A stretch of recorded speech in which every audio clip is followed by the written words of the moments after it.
anticlimactic end to VEDS, but considering how the past few days have been for me, and also considering the fact that it's currently 11 o'clock in the evening on the last day of VEDS, I figured doing something quick and easy would be the best course of action. So I'm going to take today to wrap up talking about Mr. Greg. Steven Universe has always been a musical show.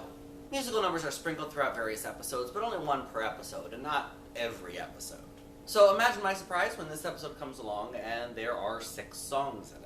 And the episode's not longer or anything, it's still the standard 11 minutes, there's just more packed into it. The songs are, as always with Rebecca Sugar, fantastic.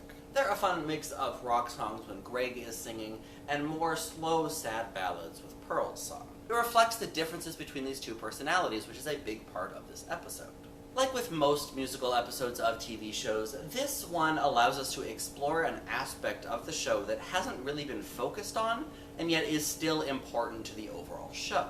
In this case, that aspect is the relationship between Greg and Pearl. There's always been this, not really hatred, no matter what Greg may think, but kind of animosity between these two. This episode allowed us to explore that more, and also allowed us to explore why they have reached this point.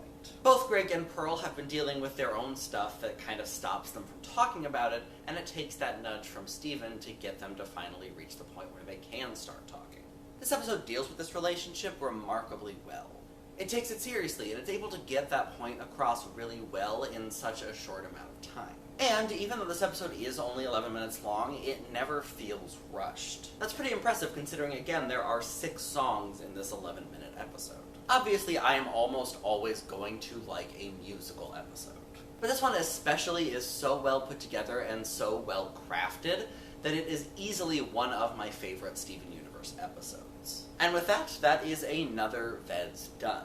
I'm not going to promise to do a wrap-up video this year because those have a tendency to be very daunting to me, and so more often than not, they end up not getting done. But as per usual, it has been an absolute delight seeing all y'all's videos. So, until the next VEDS, to my friends and fellow VEDSies, I love you all, and I will see you whenever I see you again.